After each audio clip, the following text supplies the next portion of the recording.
পর্যটকের কথা বলেন কেন? আবার আপনি আমাকে আইন দেখাচ্ছেন। আপনি কি দিতে পারেন নাকি? এখন আপনাকে এর সাথে কোনো পর্যটকের যাওয়ার ব্যবস্থা নেভার ডোন্ট দুষ্টামি বন্ধ করুন। আমরা আগে বলেছি কোনো দুষ্টামি করে সহ্য করা হবে না। পর্যটকের কথা বলেন কেন? আবার আপনি আমাকে আইন দেখাচ্ছেন। এটাকে আমরা মানতে পারলাম না। সরি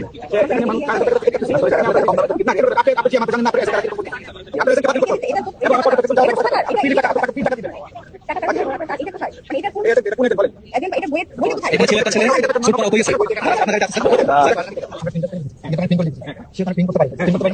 আপনি আপনি জানেন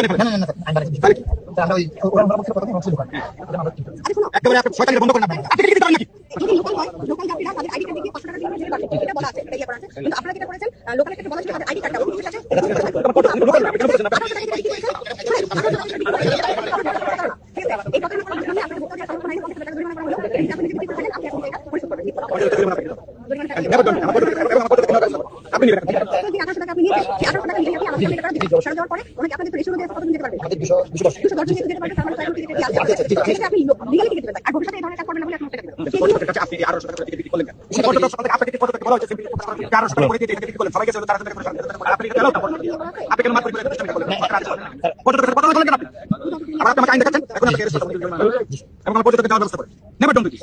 আমরা আগে বলেছি কোনো দুষ্টামি করে সহ্য করা হবে না।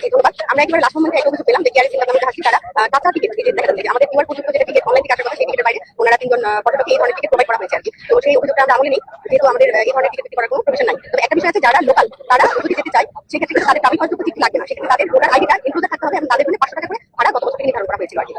কিন্তু ওনারা 1800 টাকা করে টিকিট বিক্রি করেছে যেটা মানে কাঁচা টিকিট বলি আমরা আর কি। এটা দাবি পাস ছাড়া তো এটা সুস্পষ্ট ভোক্তার সাথে কিন্তু প্রতারণা করা, পর্যটকের সাথে প্রতারণা করা, পর্যটক কিন্তু সেটা বুঝবে না। সে কারণে আমাদের ভোক্তা অধিকার সংরক্ষণ আইনে আমরা 50 টাকা পরিমাণে ধার্য করেছি এবং যে সকল পর্যটক ওনার মানে তাদেরকে আমরা ফ্রিতে তাদের জাহাজে যাওয়ার টিকিট দিয়েছি আর কি। কারণ ওনাদের জটিলতার কারণে পর্যটক ভ্রমণ করতে না পারেন সেটা আমাদের পর্যটন খাতের জন্য নির্ভর করতে পারে। সেখানে আমরা পর্যটন নিয়ন্ত্রণের যে কমিটি আছে সেই কমিটির সকল সদস্য এখানে পরিবেশ পরিবর্তন করে সকল সদস্যরা মিলে এই সিদ্ধান্তটা নিয়েছি যে ওই তিনজন পর্যটককে কেআরএস সিনেমা জাহাজে ফ্রি ভ্রমণ করাবে না কি। এবং ওনারা এটা মুসলিম দেখেন যে ভবিষ্যতে ওনারা এই ধরনের কাজ আর করবে না, একই সময় তারা 50 টাকা পরিমাণে পরিশোধ করবেন, আমাদের পর্যটন নিশ্চয়ই এই জরিমানাটা আদায় করবে না। আসলে আমরা প্রথম দিকে গ্রেপ্তার দেখাচ্ছি না, আমরা জরিমানা করছি এবং এই আজকের জরিমানার